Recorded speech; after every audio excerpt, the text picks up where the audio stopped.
Tayo ulit at basahin ko po ang isang pamilyar na talata na ginamit ko rin po last Sunday. Mark 16 verse 15. Hayaan niyo pong basahin ko na lamang. Mark 16:15. And he said unto them, Go ye into all the world and preach the gospel to every creature. Father in heaven, thank you for this afternoon. Salamat Panginoon at muli kami makakapakinig ng iyong mga salita. Salamat sa dalawang ginamit niyong preacher mula pa kanina.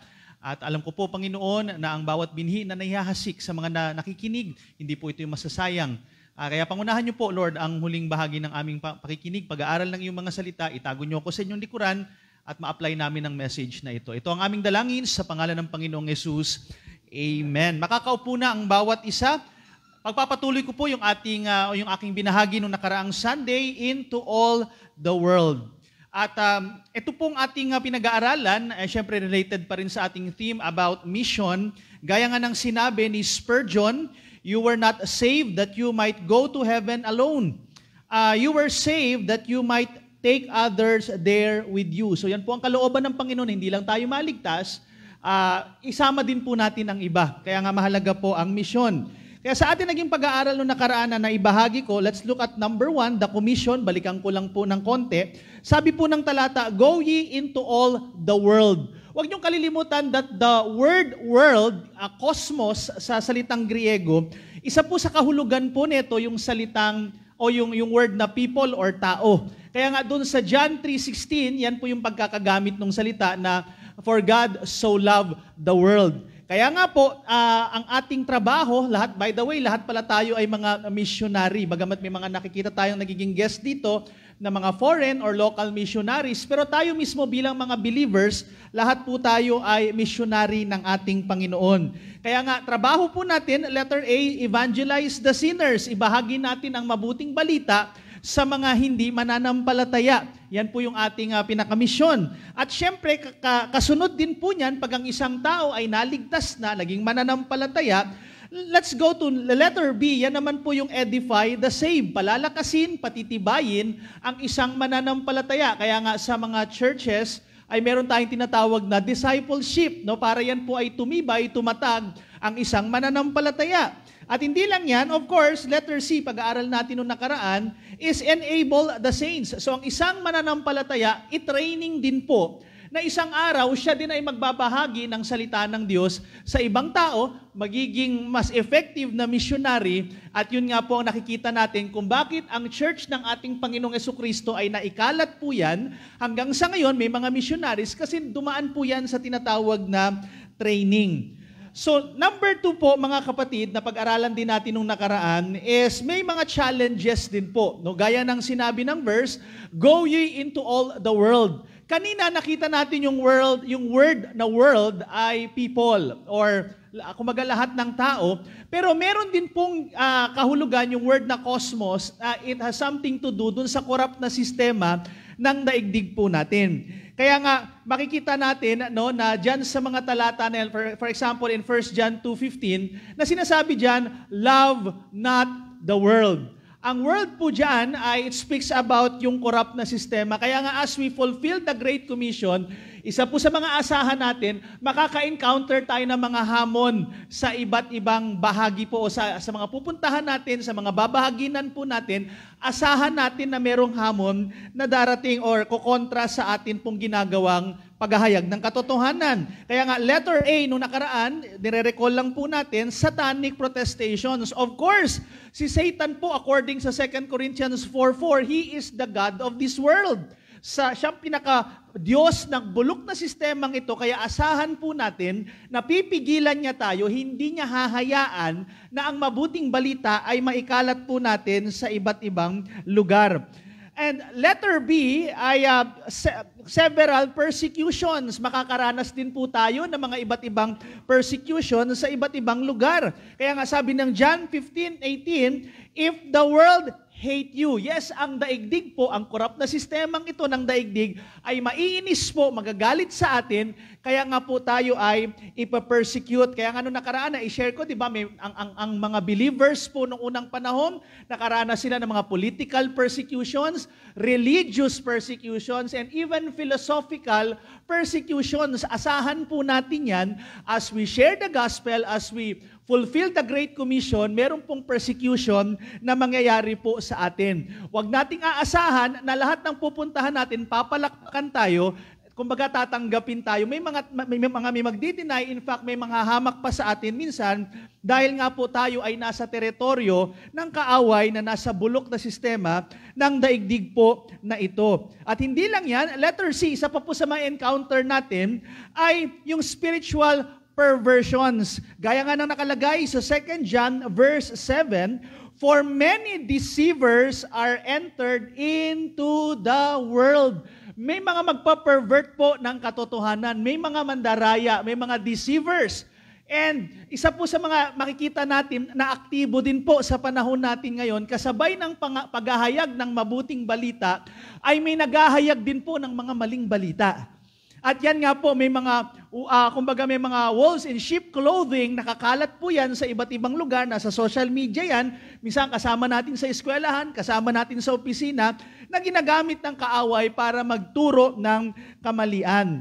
Kaya nga, ingat po tayo mga kaibigan at mga kapatid, at hamon din yan sa atin kung itong mga nagtuturo ng mali ay nagiging masigasig sa paghahayag ng kanilang katuruan, lalo tayo dapat na naghahayag ng katotohanan, na naghahayag mula sa tamang Bible, mas dapat lalo tayo maging masigasig sa pagbabahagi ng salita po ng Diyos. Kaya nga, kumbaga tayo po ay, tayo mga mananampalataya, no, tayo po ay, mahamon tayo, kaya nga even ang mga social media na ito, ang daming mga cult dyan. Salamat naman, mayroong mga mananampalataya na ginagamit din yung mga technology na yan para ibahagi po ang salita ng Diyos. So ngayon, let's go to letter D. Dyan po tayo natapos nung nakaraan. Isa pa po sa mga hamon na ating ma-encounter as we follow the Lord Jesus Christ, as we fulfill the Great Commission, makakaranas po tayo ng mga sufferings and problems in this life. John chapter 16 verse 33 tells us, these things have I spoken unto you, that in me ye have peace. Salamat, meron tayong kapayapaan with the Lord Jesus Christ. But anong sabi niya?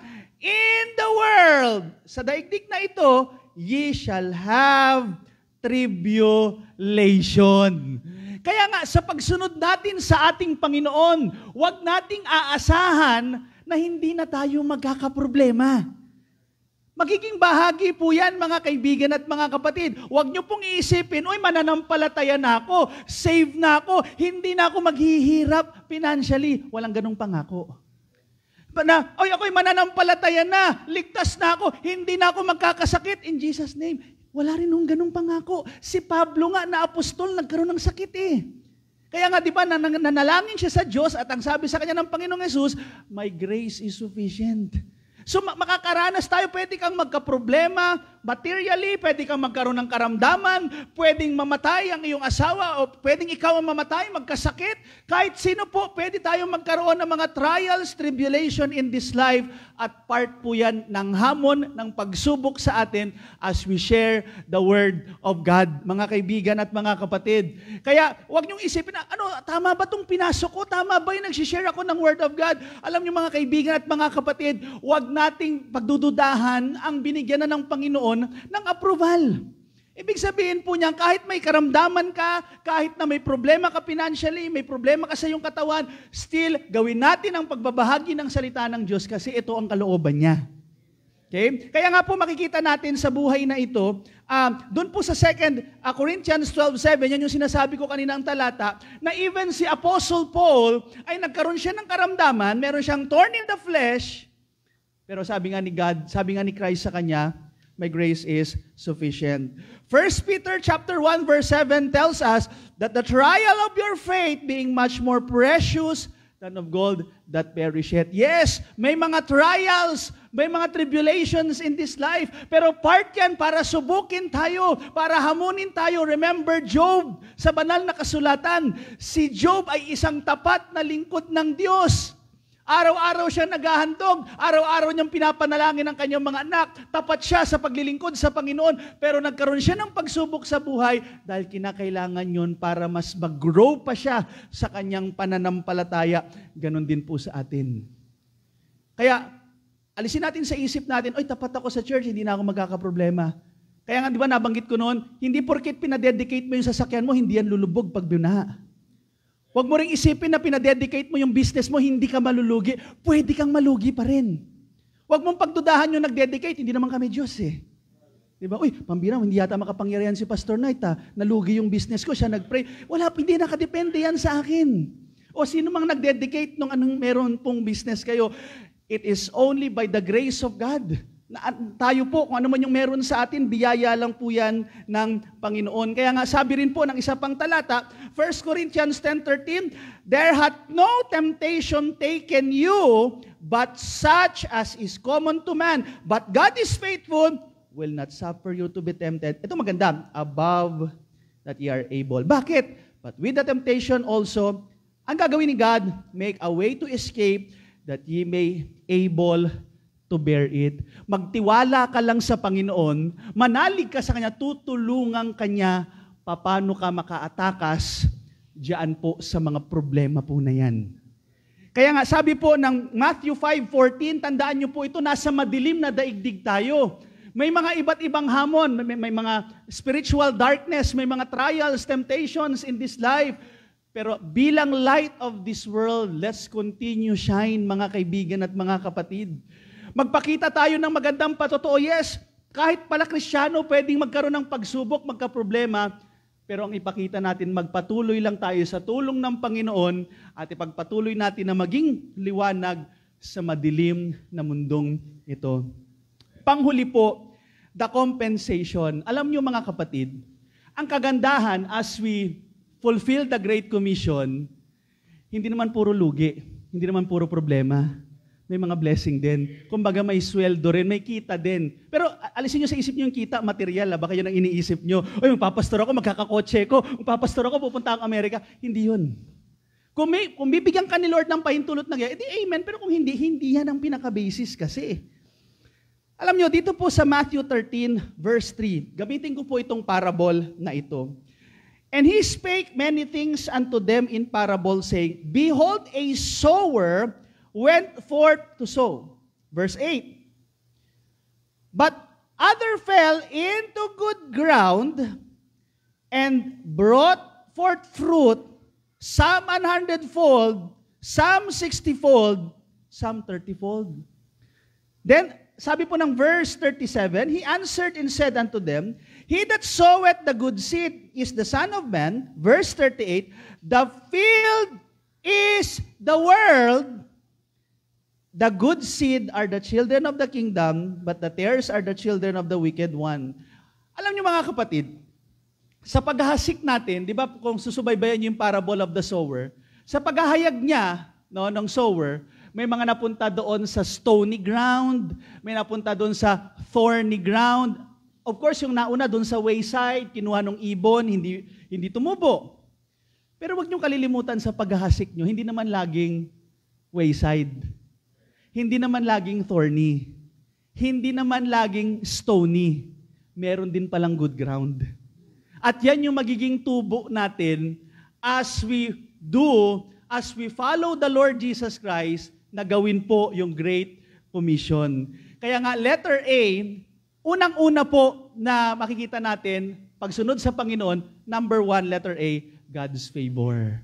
Ang blessing po, pag tayo ay sumunod sa Panginoon, pag ginampanan po natin ang ating misyon, sabi nga po ng Psalm 23, verse number 6, life verse ni Ma'am Peli, surely goodness and mercy shall follow me all the days of my life. Mga kapatid, surely goodness and mercy.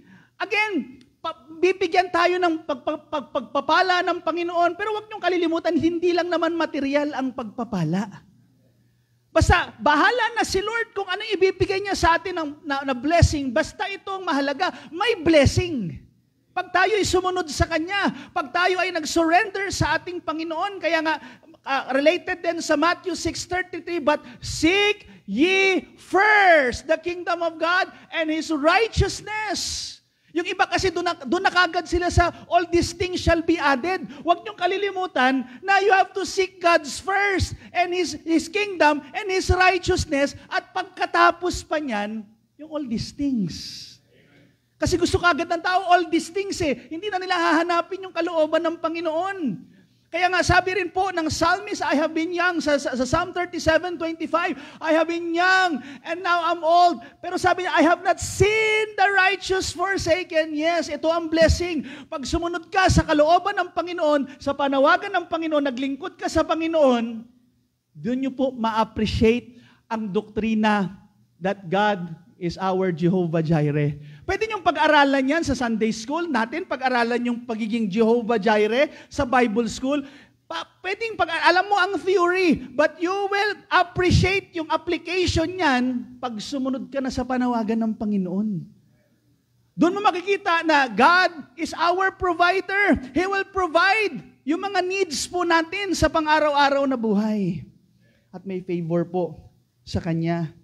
Kaya nga, yung nabanggit ko rin kanina sa 2 Corinthians 12:8-9, na sinasabi ng Bible, sinabi ni Christ kay Paul, may karamdaman siya, humingi siya ng kagalingan sa Panginoon, pero sabi ni Jesus Christ sa kanya, my grace is sufficient. Alam nyo, meron tayong mga kasama dito, umaattend, may mga sakit sa katawan. Pero nakakarating pa rin, ganyan ka-sufficient yung grace ng Panginoon. May mga nagpipreach, may mga nasa ministry, kumbaga, hindi naman ganun katalino compare. Sa aming mga preachers, hindi kami kasing tatalino ng mga nasa, may mga degree sa law, hindi kami kasing tatalino nila, inaamin naman namin. Pero ginagamit pa rin kami ni Lord hanggang ngayon. Yan yung sufficient grace ni God.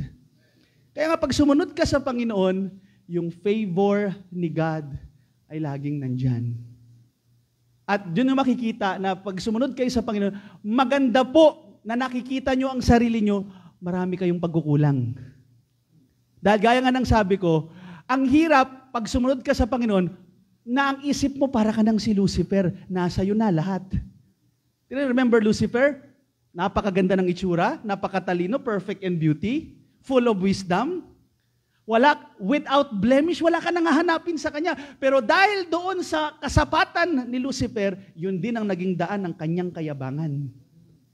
Kaya maganda yung makita natin, ako dami ko palang kulang. Kaya nga di ba even sa Bible school, ito ilang beses na narinig to, pag sa Bible school, lalo pag first year, feeling yan, lahat alam nila.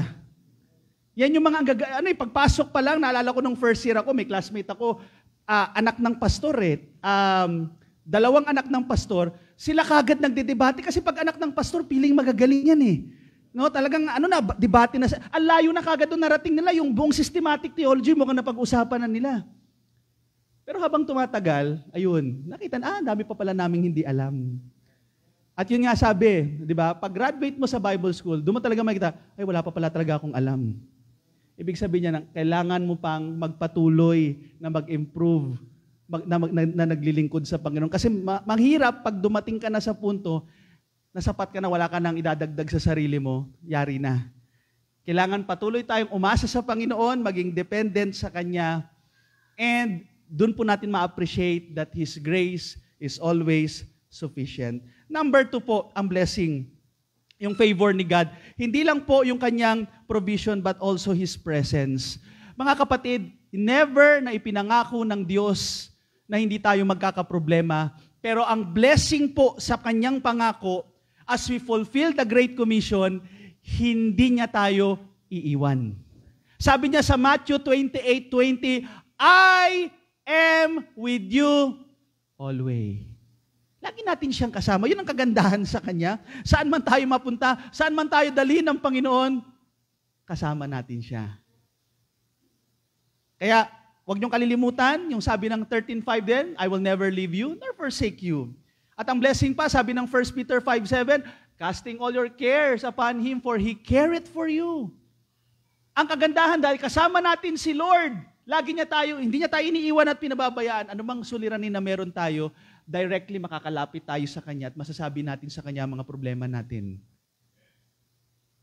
Nahirapan ka?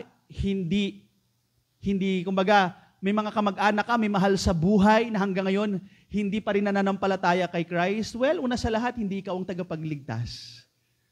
Ang trabaho mo lang, i-share si Jesus Christ, pero patuloy mo siyang ilapit sa Panginoon. Hayaan mo na ang Panginoon ang kumilos. Casting all your cares. Hindi, sa pag-share ng gospel, hindi pagalingan magsalita rito. Hindi padamihan ng certificate. Pwede namang magsalita rito. Di ba? Pwede ka mag-preach, kahit nga unsaved ka, pwede ka mag-preach eh. Pero tandaan mo to, when it comes to spiritual warfare, napakahalaga na merong, kumbaga, dependent ka sa Panginoon. Kaya, sa isang church na kagaya nito, hindi ito dahil magagaling yung mga nag-preach, hindi po dahil sa magaling ang ating Panginoon.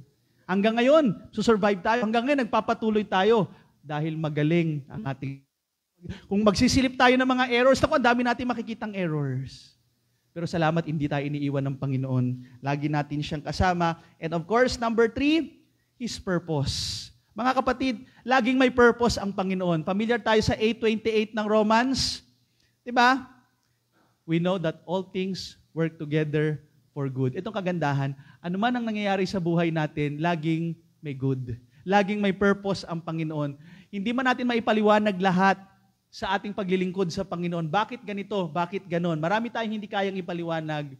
Pero ito lang tatandaan ninyo, laging may purpose si Lord. At lahat ng yan ay all things work together for good. Letter B po, mga kapatid, ito po ang blessing. Masasabi nating tubo when it comes to the ministry. May mga good fruits. May mga magiging bunga din tayo. Hindi naman puro discouragement. Hindi naman puro problema. Meron din palang nagiging bunga. Anong sabi ni Pablo in Galatians 6:8-9? For he that soweth to his flesh shall of the flesh reap corruption, but he that soweth to the Spirit shall of the Spirit reap life everlasting. Tapos ano sabi ng verse 9? And let us not be weary in well-doing, for in due season we shall reap if we faint not. Alam nyo, kung isa-isahin natin ang ating buhay mananampalataya, kaya naman tayo nandito, may nagtiyaga din naman sa atin eh. May nag-follow up sa atin, no? Kahit na umiiwas na tayo, kahit na gumagawa na tayo ng paraan para hindi tayo makita ng follow-up worker, pero may nagtiyaga kasi sa atin. Kaya, kung kayo minsan ay pinagtataguan ng pina-follow up nyo, balikan nyo lang nakaraan nyo. Ganon din kasi ginawa nyo nun eh. Di ba? Bumabalik lang. Pero ibig sabihin, tiyagain nyo lang, tiyaga lang, tiyaga lang, tiyaga lang. Isang araw, magbubunga din. Isang araw, kaya nga, even sa pagtuturo ng mga bata, di ba? Ako, ang matagal na buhay mananampalataya ako, nasa children's department ako. Nabanggit ko nga sa inyo, there are times sa children's department, nakikita ko yung mga makukulit na estudyante, ang isip ko, nandoon na yung Antikristo, doon nalilitaw eh, sa sobrang titigas ng ulo ng mga estudyante. Pero by the grace of God. Yan yung iba, yan, sila Rowan, di ba? Si Rowan, napakabait ni Rowan. Ewan ko lang sa bahay, ha? Pero si Rowan, sila Jairus, yung mga yan. No, si Jairus may sariling mundo yan dati.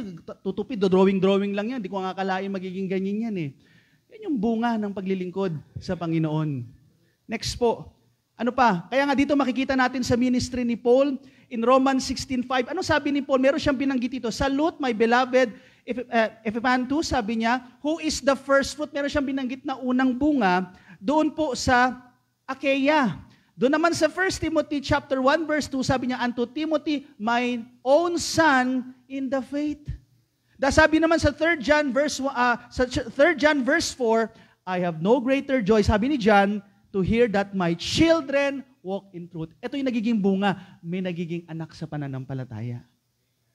Kaya, kung hindi nagtiyaga ang kagaya ni Apostle Paul, walang Timothy. Kaya yan lang din pong kagandahan, tiyagain lang natin ang paglilingkod sa Panginoon. Tiyagain lang natin ang pagtuturo. Kung merong pina-follow up, tiyagain lang natin may lilitaw na mga bagong Timothy. May mga lilitaw na mga children who will walk in truth, sabi nga ni Apostle John.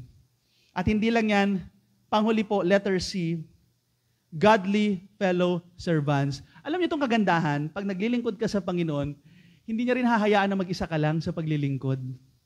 Meron ka rin magiging katuwang. May mga ipapadala siya, may mga gagamitin siya na maglilingkod sa Kanya. Kaya sa Colossians makikita natin, di ba sa Colossians chapter 1 verse 7, anong sabi dito?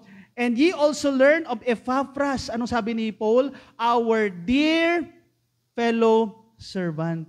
Sa Colossians 4:7, all my state shall Tychicus declared unto you who is a beloved brother and a faithful minister and fellow servant in the Lord. Hindi na natin isa-isa. May mga mapapansin nyo sa letter ni Paul, like for example, in Galatians, in Romans, dun sa last part ng kanyang mga letters, may mga binabanggit siyang pangalan. May mga katuwang siya sa ministry. Kaya nga, di ba, maaring sa mga nagsisimula, no, makikita natin mga missionary, sila nagpapakanta, sila nagpipreach, di ba, sila nagpa-follow up, halos lahat sila. Kaya nga yung mga nagsisimula, mga pastor, nakakabilib yan kasi omniscient yung mga yan eh. Parang lahat nagagawa nila. Imagine niyo, paano nila nagagawa yun? Pero doon makita yung grace ng Panginoon. Pero hindi naman laging ganun. Darating ang panahon, dahil sa pagtsatsaga, may mga nakakatuwang na when it comes to the ministry. Kaya kita nyo si Ma'am Maylin, ang bilis niya na maglakwat siya kasi may mga pumapalit na sa kanya eh. Ang kulang na lang kay Ma'am Maylin, mag-asawa na lang. Pero pwede na yun mangyari anytime eh. Kaya yung lalaking kalooban, hindi pa siya makita. Siguro nanonood si Ma'am Maylin. Kaya kita nyo, di ba, pag umaas, meron ng mga nagsusong lead, di ba? May mga nagtuturo na. Ganyan, may mga katuwang na tayo pagdating sa gawain. At yan po makikita nating, kumbaga tubo or bunga pagdating sa paglilingkod sa Panginoon. Kaya nga, sabi po ng Romans 11:29, for the gifts and calling of God, ano daw po? Are without repentance. Kung naglilingkod ka sa Panginoon, mga kaibigan at mga kapatid, hindi ka magsisisi. May mga pagsubok, of course, pero sa mga matatagal na sa ministry, makikita mo sa kanila, wala kang maririnig na nagsabing, Pambira, sayang naman itong paglilingkod-lingkod ko, sayang naman yung pagsusuko ng buhay. Walang ganon. Walang nanghinayang kasi hindi ka magsisisi pag naglingkod ka sa Panginoon. Isa pang paalala po bago tayo magtapos. Paalala sa bawat isa sa atin. Gaya nga po ng sabi ko, lahat tayo missionary. Yan ang kalooban ng Panginoon. The fact na ikay buhay pa sa panahong ito, sa oras na ito, hindi pa tapos ang mission mo. Sabi nga, only one life will soon be past. Isa lang po ang buhay natin. Only what's done for Christ will last. Huwag nating sayangin ang buhay natin. Pastor, matanda na ako. Hindi, kahit matanda ka na, pwede ka pang gamitin ng Panginoon. Pastor, bata pa ako. Kahit bata ka pa, pwede kang gamitin ng Panginoon. Pastor, busy ako. Kahit busy ka, pwede ka pa rin gamitin ng Panginoon. Huwag nating sayangin, isa lang po ang buhay na binigay sa atin. Hindi po biblical ang reincarnation. Isang buhay lang ang binigay sa atin. Huwag nating sayangin yan bilang mananampalataya. Gamitin mo yan to serve God, maging missionary ka, maaring sa iyong opisina, maaring sa iyong eskwelahan, sa iyong community, saan ka man dinala ng Panginoon, magpagamit ka sa Kanya. Father in heaven, thank you Lord for reminding us.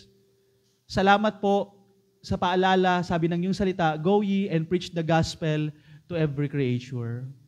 It is your will, Father, na ma-share namin ang mabuting balita sa mga tao. Maaring sa aming lugar, maaring sa ibang bansa.